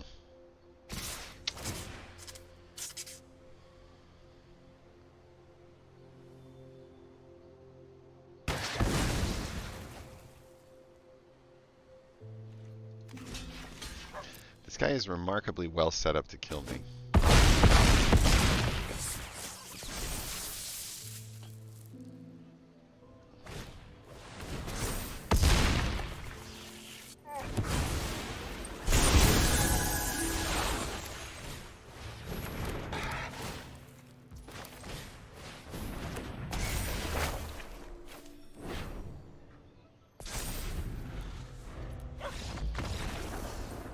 Close. I mean, honestly, if he doesn't get that final attack spell, I win. Because of the Michigo is going to throw out the enchantment, that artifact, plus the +1 that the Rabid Battery's on, and I'm swinging for 3, and I win. So, pretty close match, honestly. And that was the most amount of value I've ever seen come out of a wolf deck, like ever, in the history of all mankind. We get one more level on the Mastery Pass, but there's not much to get out of that level, and I don't think I'm doing that. Right. So there's not much that we're shooting for, so we might as well just go back to playing ranked. But I certainly think that ranked my decks. Let's go back to here. I certainly think that the Equip is a really good deck. I think that this ranked red deck is really, really good. I think this strength in numbers deck is really, really good. So I think we could probably delete this janky red strategy that we've got now that we've got meta red out there. And I think we're almost done.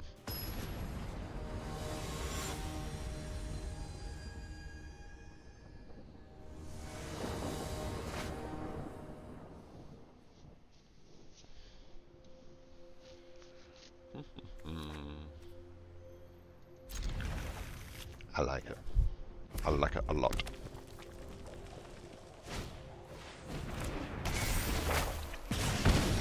Okay. Here we go, here we go. This is a better start because we can get the +1 on the Monastery Swift Spear. So, if it ain't broke, don't fix it. He's going to throw a Swift Spear down, or a Voldarian. We are in the mirror match, and since he's going first, we lose the mirror match, unfortunately.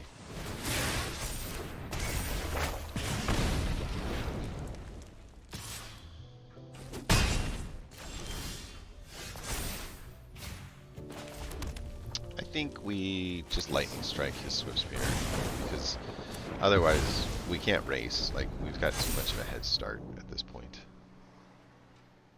I know the +1's lost, but it's going to cost us more life than we're going to get an opportunity to spend, since he's going to have the blockers that continue to kind of rise just when we need it most.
Mono red on the draw doesn't miss anything.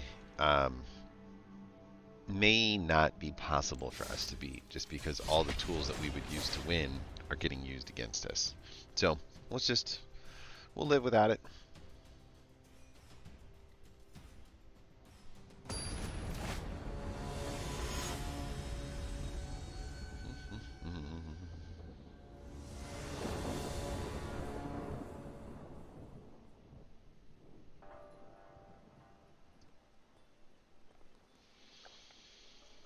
Okay. It's a draw. So the theory could be first play with fire, then Kamano, then no, that's not worth.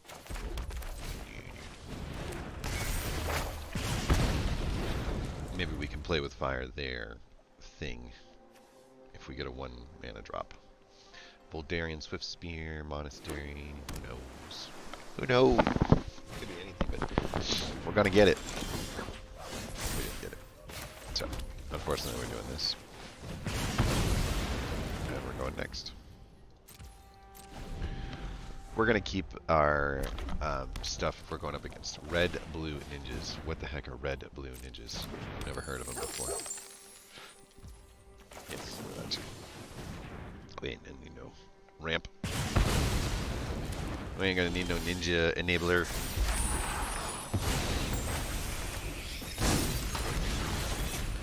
Get this out there, and we will attack. Surveil, spell pierce. Consider surveil 1. Not a lot of blue 1 mana cards that hold things up in instance. I like that. So we retook the momentum back.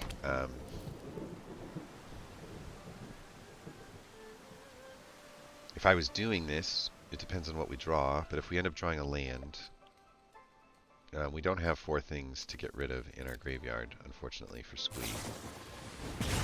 So losing the Squee means we lose them for at least a turn. The Magmatic Sprinter, though, is going to do some damage.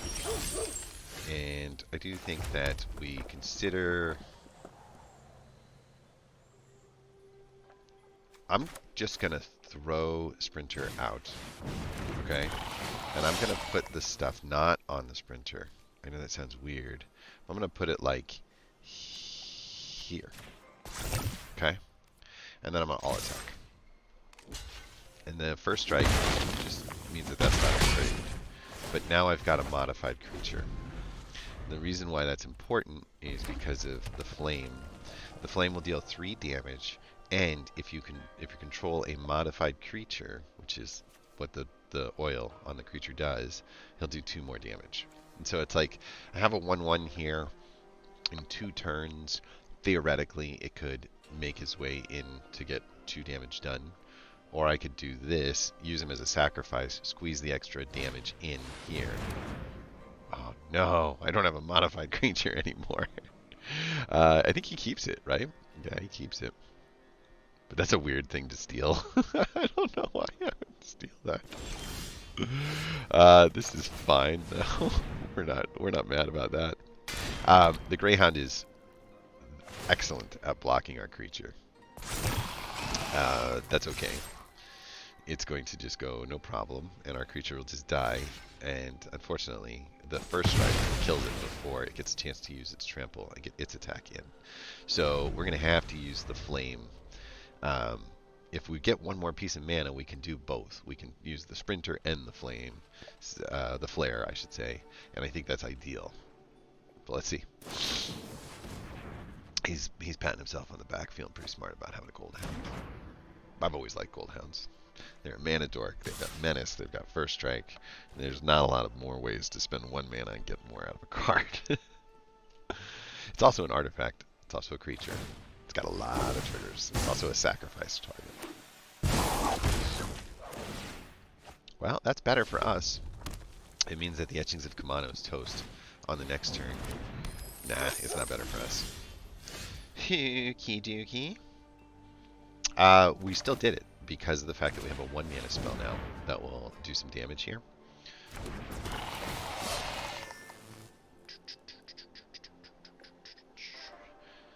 I don't think I attack with the sprinter. I don't want to lose it to this etching. Well, did he hear me? I think he heard me, right? Let's go.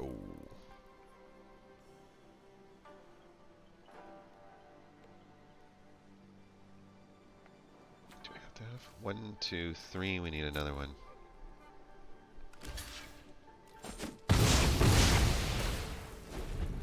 I said a boom, boom, boom. Make you say way, yo. Not a modified creature, unfortunately.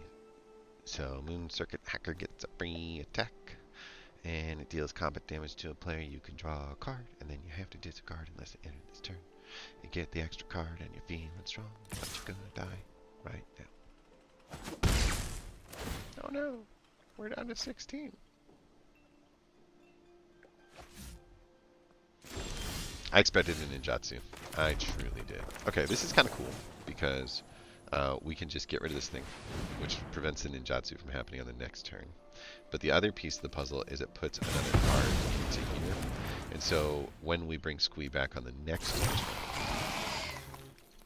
we've got the ability to do it because we needed to have the extra card. I think I probably could have brought Squee back this turn. How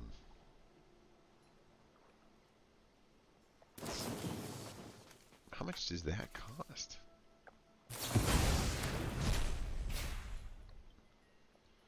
I guess it's like getting a card draw.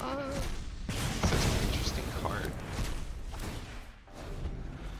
And then it exiles, huh? Whew. Cool. Nice.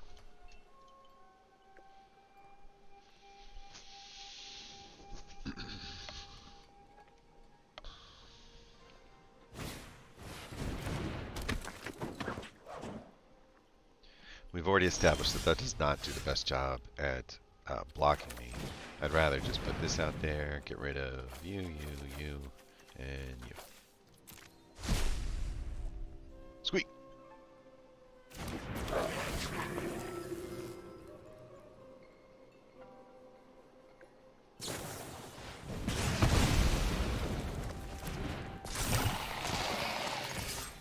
I just don't think these are the answers that you think they are. They're a fun burn, but you're just going to get overrun.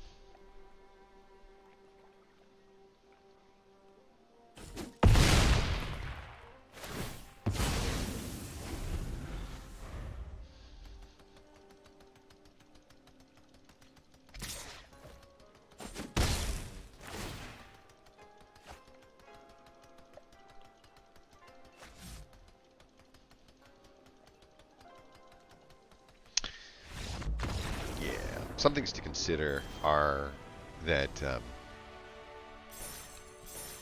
one more win more, one more win until we're golden. We will kick them in the butt.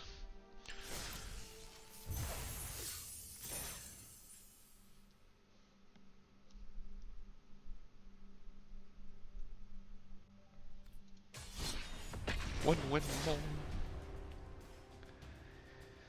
Yeah, that's show tunes on a Magic channel. That's not good. That's okay. We go. I'm bigger. I'm smaller. Bigger. I'm smaller. Wow. I believe we can get there. I can't get there. Then we shouldn't have kept it. I regret everything. I regret everything!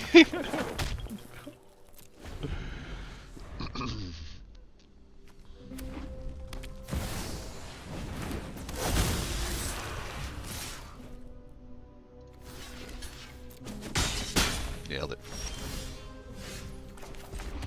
Never didn't have it.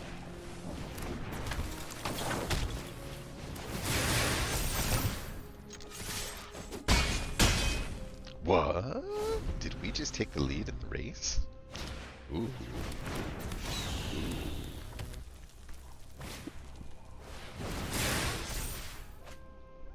It's pretty good for us too. 5 damage.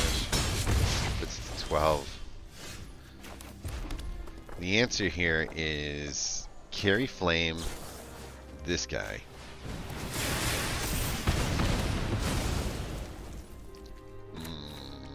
Keep the Monastery Swiftspear out on the off chance that like there's a board sweep or end the festivities or double end the festivities. Like I don't see one, but you never know.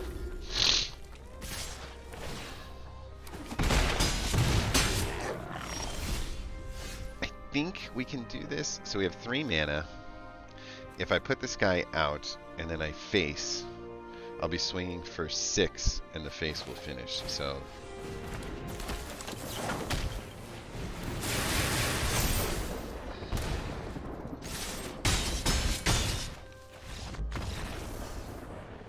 I don't regret a thing. He's like, what happened? I was on the draw. I'm a mono red. I did it all right. What the heck? But I must have squeezed out just a little bit more value by holding back the Monastery Swiftspear one time in order for it to make sure that it got more than just the 1 damage through.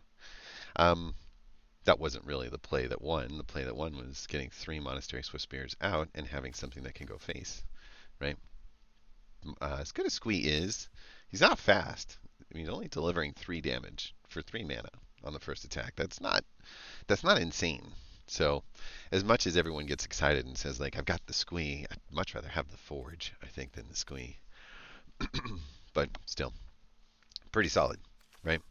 Using these spells to make the Swiftspears get the most bang for their buck allows them to look at these things and say, yeah, you have a hasty 2/2, but you're not going to be able to use the 2 whatever to get like that many +1/+1 counters on it and then exile that many instant or sorcery cards with mana value from your graveyard, copy them and cast. I mean, like, it is a late game card on the text. All you're getting is a 2 mana haster. Like something that will hit for 2 with haste. You could do that with a lot of other cards. So I think that Bloodthirsty Adversary is not as good as people think. Not sure how it's found its way into so many decks. It does put us up to gold. We get this cool Go Shintai of the Hidden Cruelty, a death-touching 2/2, and at the beginning of your end step you can pay 1, and when you do, you destroy a target creature with toughness X or less, where X is the number of shrines you control. Shrines are a land type from a set or 2 ago, and I doubt we have any, right? So not a lot of synergy with anything we got going on. I think that's going to end the stream though. Appreciate you kicking in here and taking a look at it. We've definitely made the grind up to gold, and the question is just, are we going to get up to platinum? I don't think we're going to make it to diamond, but I think tomorrow we can get through half of gold, and then it still gives us a few days to get to platinum. That's on there. So platinum is our goal in this scenario. Getting above platinum on a brand new account on the first month within 2 weeks of us opening it up, I think is a pretty good accomplishment. It wasn't really our number 1 goal. Our number 1 goal is here, creating decks that we think can compete, that have the capability of doing the kinds of things that, synergies that are on the cards, and doing it in different ways, right? Tokens going wide, sacrifice deck, toxic deck, equipment deck, red aggro deck. Get rid of this here. Unfortunately, we have not figured out how to do some of the artifacty kinds of stuff. The Ninja deck isn't the strongest, it's not the weakest, and our Wolves deck is terrible compared to the Wolves that we face. We face so many good Wolves that are out there that I think that, good cards, a few duds in here, but not enough to explain the really bad performance of this deck compared to what other people have. We're kind of using it as a ramp deck with the Howl Pack kind of piece to it, so it's not terrible.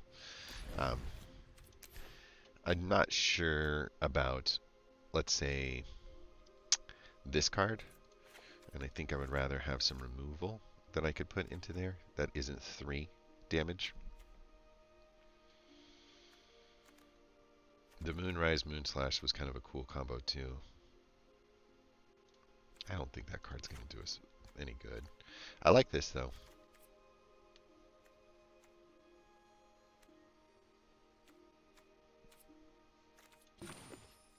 Hmm.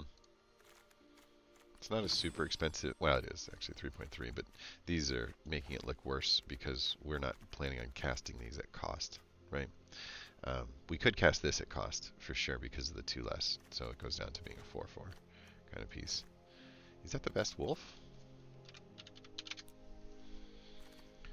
Expensive wolf creature card. What you got? What you got? What you got? What you got? I think this is a better card than we're giving it credit for.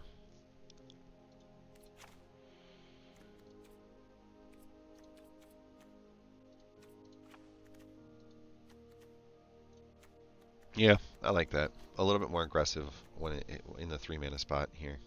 We don't have 2 Migloses, but it's just really hard not to cast a Miglos in there. It's just a card that by itself doesn't need a lot of synergy to work. This is also a good card. It's not a great card, but if you can flip it into Knight, which we've got a couple ways of doing, you're much, much happier. So,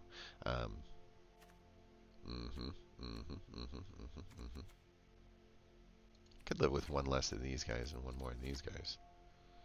I like that. Okay. Anyway, that'll end the stream. You guys have a good